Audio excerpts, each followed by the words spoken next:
where the people are waiting कि कहां से फोन आता है और कौन फोन करता है। मतलब ये है इनके जमहूरी इक़दार। जफर साहब गया कि बस ये आ रहे हैं, ये warm waters of the Indian ocean पहुंच रहे हैं और पाकिस्तान को फतह करेंगे और ये करेंगे। तो इस वक्त बड़ी खबर है वो ये है कि ऐसा लगता है कि इंडिया सेमीकंडक्टर के सिलसिले में अब एक सुपर पावर बनने जा रहा है। अब देखिए, एक बड़ी ताकत, दुनिया की 5th लार्जेस्ट इकोनॉमी इस वक्त वो है, 3rd लार्जेस्ट इकोनॉमी वो बनने जा रहा है। और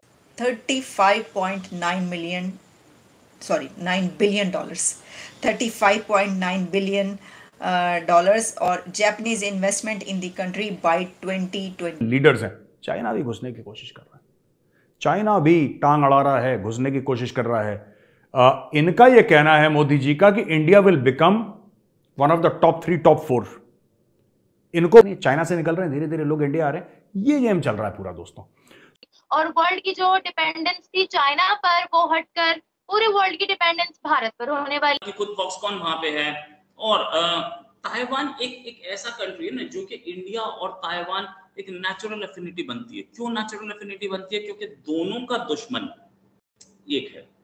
जैसे हमने देखा कि इंडिया ने आईटी में अपनी मोनोपोली पूरी दुनिया में बनाई, उसके बाद जो है इस दफा इंडिया बहुत ज्यादा मोटिवेटेड लग रहा है, अपने लोगों को मोटिवेट कर रहा है, पूरी दुनिया को मोटिवेट कर रहा है कि इंडिया के अंदर आके आप इन्वेस्टमेंट करें, लेकिन आप ये जो इन्वेस्टमेंट है सेमीकंडक्टर फैक्ट्रीज उसको रखा, बाहर से कोलैबोरेशन की है जी, कोऑपरेशन की, कहा के आए इंडिया में इन्वेस्ट करें, लेकिन हमें टेक्नोलॉजी भी साथ साथ देते जाएं।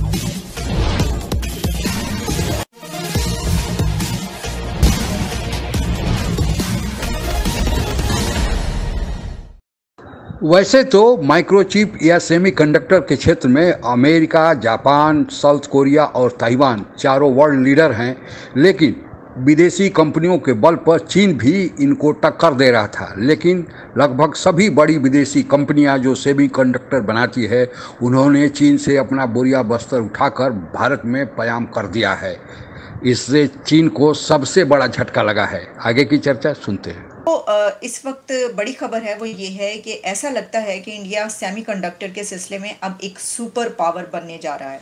अब देखिए, एक बड़ी ताकत, दुनिया की 5th लार्जेस्ट इकोनॉमी इस वक्त वो है, 3rd लार्जेस्ट इकोनॉमी वो बनने जा रहा है। और उसके बाद यानी कि जिस तरीके से उनके प्राइम मिनिस्टर नरेंद्र मोदी साहब ने कहा कि मैं अपनी 3rd टर्म में अपने इस मुल्क को 3rd लार्जेस्ट इकोनॉमी बनाकर दिखाऊंगा, और उसके बाद फिर वो वाली डेट्स भी आ गई हैं जिसमें अमेरिका की जगह उन्होंने लेनी है। लेकिन इस सब पर तो हम बात करती हैं, लेकिन सेमीकंडक्टर के हवाले से मैं आपको ये बताती चलूँ कि कंप्यूटिंग से लेकर हेल्थ केयर और मिलिटेंसी यानी कि मिलिट्री और मिलिट्री सिस्टम्स, ट्रांसपोर्टेशन और क्लीन एनर्जी, इस सब में ये एक बहुत बेसिक फैक्टर होता है और बहुत की रोल प्ले करता है। और इस वक्त ख़ास तौर पर जो ग्लोबल सप्लाई चेन्स की बात की जा रही है, उसमें अब जापान और इंडिया मिलकर ये सोच रहे हैं और ये प्लान बना रहे हैं कि इसके लिए बताता हूं। इन्होंने माइक्रॉन, केडेंस, अप्लाइड मटेरियल्स और एएमडी का आपने वो देखे होंगे ना, वो चिप्स आते हैं एएमडी के, आपको दुकानों में मिल जाएंगे, सेम कंपनी। तो इन्होंने इनके सीईओज को स्टेज पे बैठाया, उनको बड़ी इज्जत दी और उनको बोला कि बॉस आप करो, we are there with you, आपको चाहिए क्या? अच्छा, हर एक धंधे वाला चाहता है कि उसका धंधा एक्सपैंड हो, because he is responsible to his shareholders, right? Modi ji कह रहे हैं कि हम लोग बैठे हैं यहाँ पे बिजनेस करने के लिए, तुम बताओ तुम्हें क्या चाहिए? माहौल चाहिए ना, तुम्हें एनवायरनमेंट चाहिए, तुम्हें पैसा चाहिए, तुम्हें जमीन चाहिए, तुम्हें टैक्स बेनिफिट्स चाहिए, तुम्हें एक कंसिस्टेंट और कांस्टेंट और रिलायबल सप्लाई चेन चाहिए। वो सब दे रहे हैं ना तुम्हें, सब दे रहे हैं, एक 360 डिग्रीज एनवायरनमेंट दे रहे हैं। और बताओ क्या चाहिए तुम्हें? तो प्रपोजल ऐसा, यही प्रपोजल मोदी जी ने उसके सामने रखा था, एलोन मस्क के सामने। एलोन मस्क कहता है जी मैं आपका फैन हूं। फैन क्या हूं? उसको पैसे दिख रहे हैं यार यहां पे। तो एलोन मस्क कहता है मैं आता हूं यहां पे, ठीक है। एप्पल, अब टाटा घुस गया इस गेम में, टाटा घुस गया इस गेम में, तो एप्पल कहता है वेरी वेल, टाटा बनाएगा, कोई दिक्कत नहीं है। चाइना से निकल रहे हैं, धीरे धीरे लोग इंडिया आ रहे हैं, ये गेम चल रहा है पूरा दोस्तों। जैसे हमने देखा कि इंडिया ने आईटी में अपनी मोनोपोली पूरी दुनिया में बनाई, उसके बाद जो है इस दफा इंडिया बहुत ज्यादा मोटिवेटेड लग रहा है, अपने लोगों को मोटिवेट कर रहा है, पूरी दुनिया को मोटिवेट कर रहा है कि इंडिया के अंदर आके आप इन्वेस्टमेंट करें, लेकिन आप ये जो इन्वेस्टमेंट है सेमीकंडक्टर फैक्ट्रीज उसको रखा, बाहर से कोलैबोरेशन की है जी, कोऑपरेशन की, कहा के आए इंडिया में इन्वेस्ट करें, लेकिन हमें टेक्नोलॉजी भी साथ साथ देते जाएं। तो ये उनका जो प्रोसेस है ये अब मौजूदा हुकूमत ने भी इसे बड़ी क्या कहते हैं, आप जैसे बता रही हैं, बहुत इसमें इन्वेस्ट करेंगे तो और क्या चाहिए। एक डेवलपिंग, वैसे इंडिया तो अब डेवलपिंग इकोनॉमी के टेक ऑफ स्टेज पे है। मैंने बार बार समझाया है, डब्ल्यू रोस्टोव का क्लासिक फॉर्मूला है कि पहले जो है वो एग्रेरियन इकोनॉमी होती है, फिर मैन्युफैक्चरिंग होती है, फिर इंडस्ट्री होती है, फिर टेक ऑफ स्टेज होती है। और India is on the take off stage. It's like a plane running and then it takes off. 35.9 million, sorry, $9 billion, $35.9 billion और Japanese investment in the country by 2027, officials said on Friday. ठीक है जी, ये जो एक और बड़ी जो investment $35.9 billion Japanese investment 2027 तक। अब आप ये जो बात कही जाती है ना कि इस साल में ये हम अचीव करेंगे, इस साल में ये टारगेट अचीव करेंगे, उसकी वजह ये है कि जो इन्वेस्टमेंट्स आ रही हैं और जो लोग आ रहे हैं उसमें जो है वो हमें नज़र आ रहा है कि कितनी बड़ी इन्वेस्टमेंट्स आ रही हैं कि ये तो फिर मतलब अंडरस्टूड बात बन जाती है ना। अगर इतनी बड़ी इन्वेस्टमेंट्स आ रही हैं तो ऑब्वियसली आप देख सकते हैं कि फिर इतने साल के बाद ये कंट्री कहाँ खड़ा होगा। ठीक, लीडर्स हैं, चाइना भी घुसने की कोशिश कर रहा है, चाइना भी टांग अड़ा रहा है, घुसने की कोशिश कर रहा है। इनका यह कहना है मोदी जी का कि India will become one of the top 3 top 4।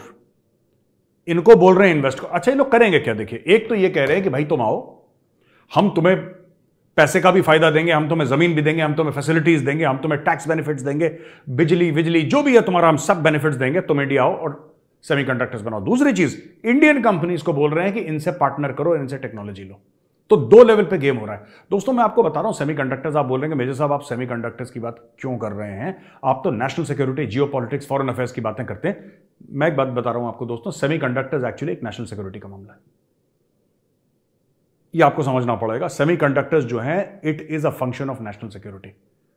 और ये बहुत, जो सेमीकंडक्टर, देखिए डेटा है, सेमीकंडक्टर है, राइट, एआई है, जो इनमें कंट्रोल पालेगा, he will rule the world tomorrow. कल की जो लड़ाई है ना, तोप गोलों की होगी, नो डाउट, लेकिन Where the people are waiting कि कहां से फोन आता है और कौन फोन करता है, मतलब ये है इनके जमहूरी इक़दार।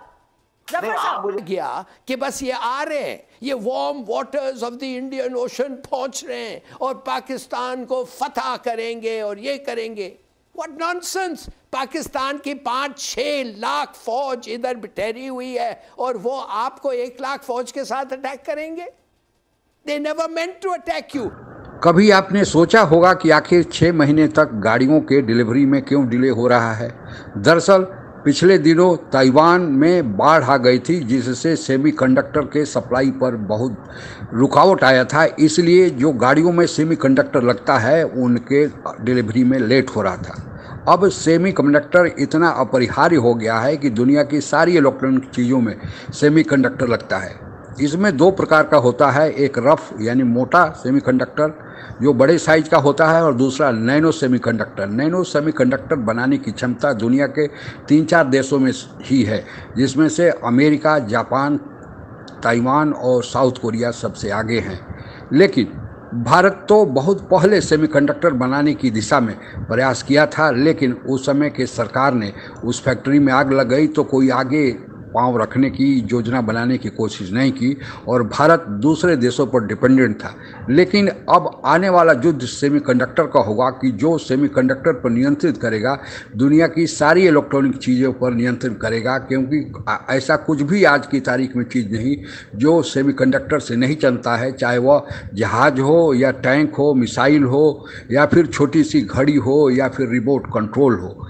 इसलिए भारत सरकार ने कमर कसा है कि कहीं आने वाले दिनों में जिन देशों से भारत सप्लाई लेता है उनमें कोई व्यवधान आ जाए, जैसे ताइवान पर व्यवधान आया और ताइवान को लेने के लिए चीन हमेशा धमकी देते रहता है। यहाँ तक कि ताइवान की एक कंपनी फॉक्सकॉन भारत में आने वाली थी और वेदांता के साथ मिलकर ज्वाइंट वेंचर गुजरात में लगाने वाले थे, लेकिन वह डील किसी तरह आगे नहीं बढ़ पाया। बताया जाता है कि इसके पीछे भी चीन का हाथ था। चीन ताइवान के फॉक्सकॉन कंपनी पर दबाव बना रहा था।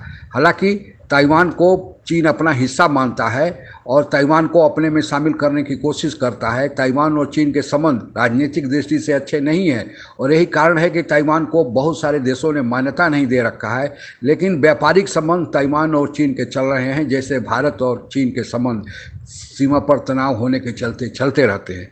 लेकिन फिर फॉक्सकॉन अभी कल जो मीटिंग हुई है और आज भी जारी है, गुजरात में आया हुआ है और चीन की 5 बड़ी कंपनियां चीन को छोड़कर भारत में आ रही हैं। चीन जो सपना देख रहा था कि सेमीकंडक्टर पर कंट्रोल करके सुपर पावर बनेगा, अब उसका सपना चकनाचूर होते दिख रहा है और इसमें झटका भारत ने दिया है। आज के लिए बस इतना ही। जय हिंद। आप अगर हमसे जुड़ा रहना चाहते हैं तो कृपया मेरे चैनल को सब्सक्राइब करें तथा बेल आइकन भी दबा दें ताकि नई वीडियो की जानकारी तुरंत आप तक पहुंच जाए। धन्यवाद। जय हिंद।